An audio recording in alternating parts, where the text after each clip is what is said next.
Welcome back to the channel. Today we are talking about something that has genuinely shifted the mood within one of the most complicated corners of the British royal family. Princess Eugenie and her husband Jack Brooksbank have announced that they are expecting their third child together. And while on the surface this might seem like a straightforward piece of happy royal news, dig just a little deeper and you will find a story that is far more layered, far more human, and frankly far more interesting than a simple baby announcement. Because this pregnancy does not exist in isolation. It arrives at a moment when the York family is navigating one of the most complex periods in its recent history. It arrives when questions about belonging, reputation, and family bonds are very much alive and unresolved. And it arrives when one woman in particular, someone whose relationship with the royal establishment has been genuinely complicated for decades, is reportedly finding it harder than ever to stay on the sidelines. So today we are going to unpack all of it. We are going to talk about what this pregnancy means for Eugenie personally, what it means for the broader York family, what it means for her mother Sarah Ferguson, and what it might ultimately mean for the future direction of this particular branch of the royal tree. This is a story about babies and belonging, about image and identity, about family bonds that survive even when institutions try their hardest to sever them. Let us get into it. To understand why this announcement matters as much as it does, you first need to understand the context surrounding the York family over the past several years. And that context is genuinely significant. The House of York, as the branch of the royal family descended from Prince Andrew and Sarah Ferguson, is sometimes informally known, has endured a period of extraordinary difficulty. The controversies surrounding Prince Andrew are well documented and widely reported. His public withdrawal from royal duties, the ongoing questions about his associations and conduct, and the damage done to his reputation have cast a long shadow over the entire York family name. This is not a small thing. When a senior member of a royal family faces the kind of sustained public scrutiny that Andrew has faced, the effects ripple outward. They touch everyone connected to that name, even those who have done nothing to earn that scrutiny themselves. And Eugenie and her sister Beatrice have found themselves in precisely that position. Two women who by most accounts have conducted themselves with dignity and discretion, navigating public life thoughtfully, suddenly finding their family name associated with headlines they had no part in creating. It is one of the genuinely unfair aspects of royal life. You inherit the institution along with its complications, the prestige along with its pressures, the privileges along with its penalties. Eugenie has handled this with what most observers would describe as considerable grace. She has not sought unnecessary attention. She has not made dramatic public statements. She has simply continued living her life, supporting her husband, raising her children, and maintaining the relationships that matter most to her. And that quiet dignity has earned her a level of public sympathy that is genuinely remarkable given the turbulence surrounding her family. Now let us talk about the announcement itself and why the palace response to it was so carefully observed by royal watchers. When Buckingham Palace confirmed the news of Eugenie's third pregnancy, the statement included the information that King Charles was delighted by the news. Those of you who follow royal affairs closely will immediately understand why that particular word choice generated so much discussion. Royal language is not casual. Every adjective in an official palace statement is considered deliberate and meaningful. When the palace describes a royal family member as delighted about a piece of news, it is doing several things simultaneously. It is confirming the news. It is signaling approval. It is communicating warmth. And perhaps most importantly, it is sending a message about where this particular branch of the family stands in relation to the broader royal institution. Delighted is not a neutral word in this context. It is a signal. It is the palace saying clearly and publicly that Eugenie and her growing family are viewed positively, that their news is welcome, and that the door to fuller family inclusion remains open. That matters enormously given everything the York family has been through. It suggests that whatever complicated feelings may exist behind palace walls regarding some members of the York family, Eugenie herself continues to be viewed with genuine warmth and affection. And that is a significant piece of information for anyone trying to understand where things stand for this family right now. Let us talk about Eugenie herself for a moment, because she is genuinely fascinating as a modern royal figure. She occupies a position that is genuinely unusual within the royal family structure. She is close enough to the center of the institution to carry the weight of royal expectation, but distant enough from the direct line of succession to have been able to build something that resembles a normal life. She works. She has a career in the art world that she has developed and maintained with genuine commitment. She lives with her husband and children in a way that feels considerably more grounded than the gilded existence associated with more senior royals. She travels on commercial flights. She navigates everyday situations that most people in her position would happily delegate to an army of assistants. And she has spoken publicly about the importance of living authentically, of making meaningful contributions rather than simply performing a ceremonial role. That combination of royal identity and personal authenticity has made her one of the more genuinely popular figures within the extended royal family. People feel they can relate to her in a way that is sometimes harder with more senior royals whose lives are so thoroughly managed and mediated that genuine personality rarely has space to emerge. Eugenie feels real in a way that audiences respond to. She is funny in interviews. She is warm with people she meets. She speaks about her family with obvious emotion and genuine love, rather than with the carefully modulated diplomatic caution that characterizes so many royal public appearances. And that authentic quality is an enormous asset, particularly at a moment when the royal family is working hard to demonstrate that it is a human institution rather than a remote ceremonial machine. Her relationship with Jack Brooksbank is another element worth examining closely, because it tells us something important about who Eugenie is and the choices she has made. Jack is not a royal. He is a businessman who built his career in the hospitality industry. He does not come from a titled family. He does not carry any of the inherited weight of aristocratic expectation. He is by most accounts a warm, grounded, genuinely supportive partner who has adapted to the extraordinary circumstances of royal life with remarkable good humor. Their relationship began years before their engagement and was by all accounts a genuine love story rather than a dynastic arrangement. The wedding was celebrated widely. Eugenie wore a dress with a deliberately low back that exposed the scar from her childhood scoliosis surgery, a decision that was universally praised for its courage and its message to others who live with physical differences. That single choice said more about Eugenie's character than 100 carefully drafted official statements ever could. She used one of the most watched moments of her life to do something genuinely meaningful, to normalize difference, to celebrate her own body exactly as it is, to send a message of self-acceptance to anyone who needed to hear it. That is the kind of decision that reflects deep personal conviction rather than image management. And it is part of why Eugenie continues to carry genuine public goodwill despite all the complications surrounding her family. Now we come to the part of this story that is generating the most discussion among royal watchers and family commentators alike. Sarah Ferguson and her role as grandmother to Eugenie's children. To understand why this is complicated, you need to understand Sarah Ferguson's extraordinary and genuinely unique position within the broader royal story. Sarah married Prince Andrew in 1986. The wedding was a spectacular public event watched by millions. She was immediately popular, vivacious, warm, unconventional, refreshingly different from the carefully controlled image of traditional royalty. She was funny and relatable in ways that connected with ordinary people in a way that the institution rarely managed to achieve. But the marriage ran into serious difficulties and the couple separated in 1992, divorcing in 1996. The separation and its aftermath were played out in extraordinarily public and often deeply uncomfortable circumstances.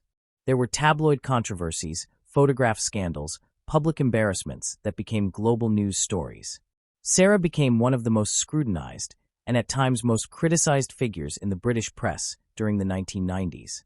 The coverage was frequently brutal. She was mocked, caricatured, reduced to punchline status in ways that in retrospect reflect very poorly on the culture of that era rather than on the individual herself. Through all of it, Sarah maintained her devotion to her daughters. Whatever else was happening publicly, whatever headlines were being generated, whatever controversies were swirling around her personal life and her financial affairs, her commitment to Eugenie and Beatrice remained absolute and consistent. That is not a small thing. That kind of consistent, devoted maternal presence through years of genuine upheaval and public exposure is a significant achievement that deserves more recognition than it typically receives.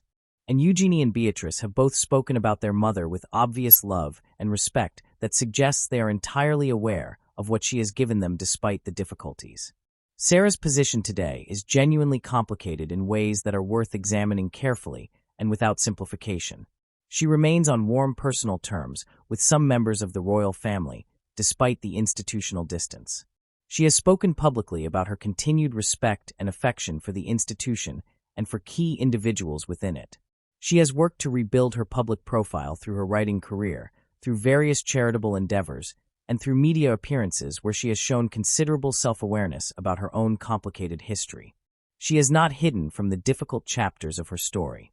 She has engaged with them, reflected on them, and demonstrated a capacity for genuine growth that is sometimes underacknowledged in discussions that prefer a simpler narrative. At the same time, there is no question that her association with certain controversies and certain individuals has complicated her relationship with the broader royal establishment. The palace is an institution that manages image with extraordinary care and considerable strategic sophistication. And Sarah Ferguson has been associated with enough unpredictable headlines over enough years that her presence in any royal context carries a level of communications risk that palace advisors are understandably cautious about. That creates a tension that is entirely human and entirely understandable, even if it is not entirely comfortable. On one hand, Sarah is the mother of a woman who is clearly still warmly regarded within the royal family.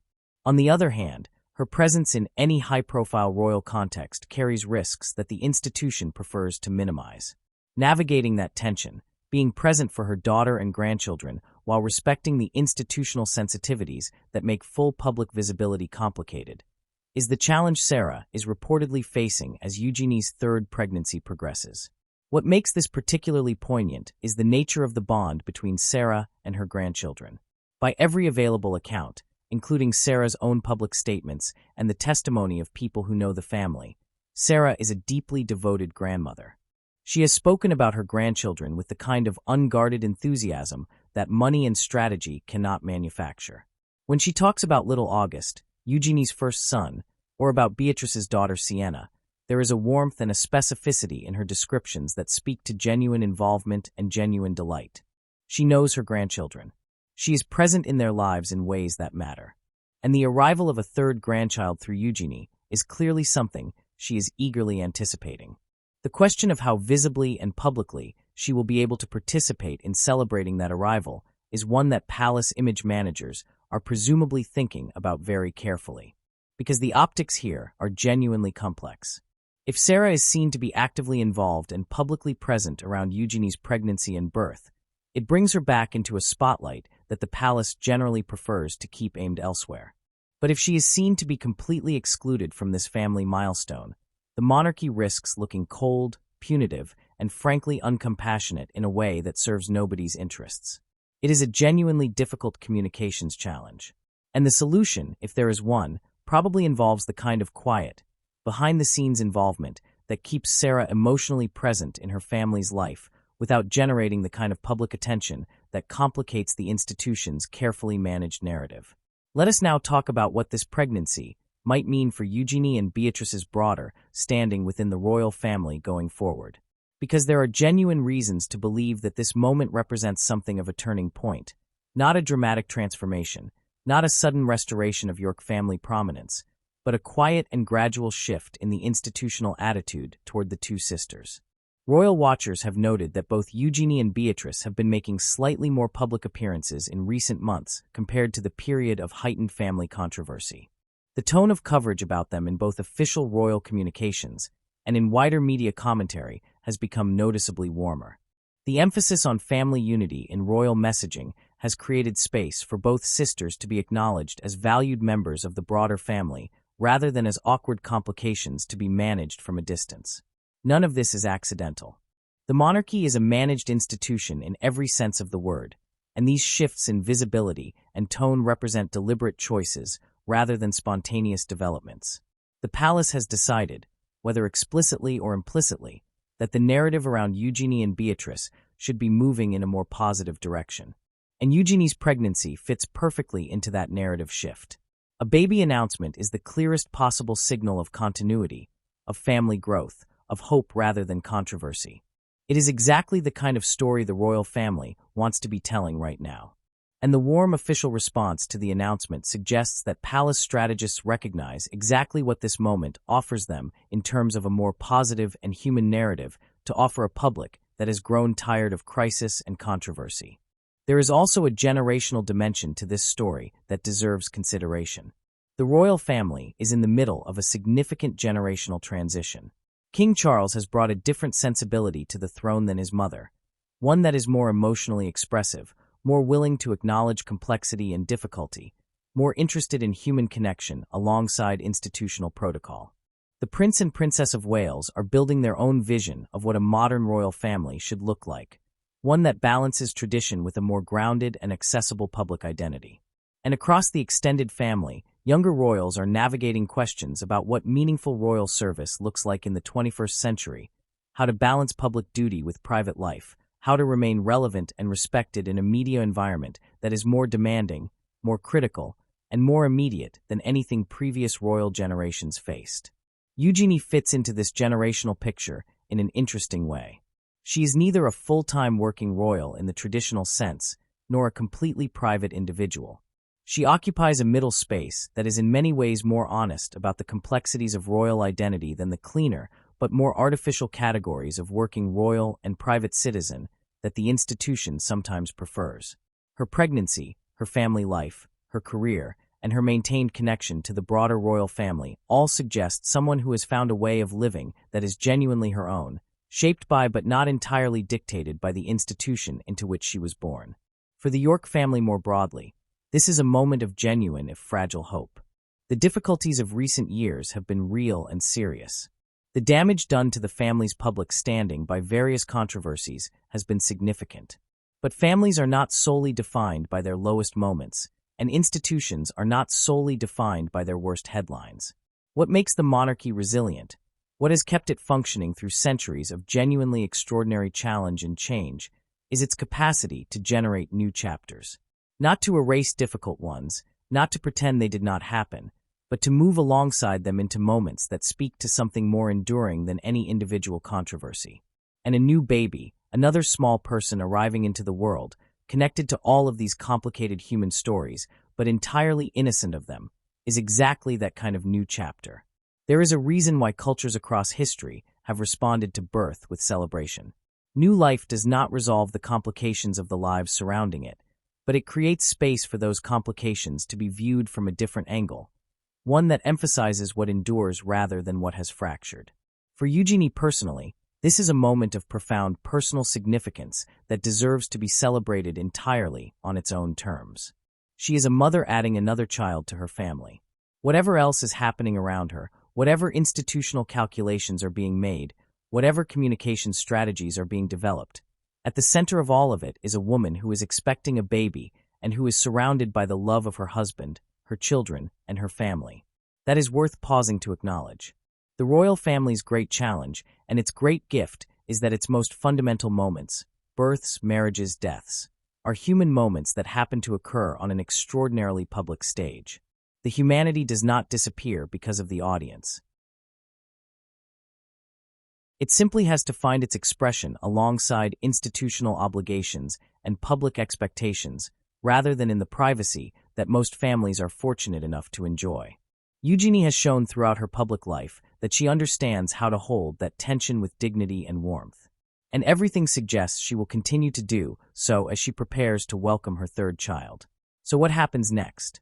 In the short term, the world will watch as Eugenie's pregnancy progresses, and the palace manages the messaging around it with the careful precision that major royal family news always receives. There will be photographs at strategic moments, official statements at appropriate junctures, and the kind of carefully choreographed public visibility that keeps the narrative positive without overwhelming the genuine human story at its center. In the medium term, the question of how Sarah Ferguson navigates her role in all of this will remain interesting to anyone following the family dynamics closely. Her desire to be present for her daughter and grandchild is entirely understandable and deeply human. Her capacity to do so in a way that supports rather than complicates Eugenie's carefully maintained public standing is the challenge she faces.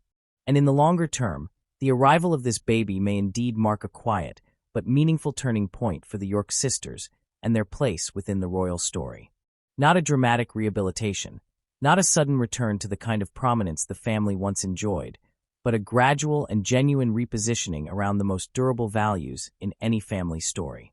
Love, continuity, new life, and the quiet endurance of bonds that survive even the most turbulent of seasons.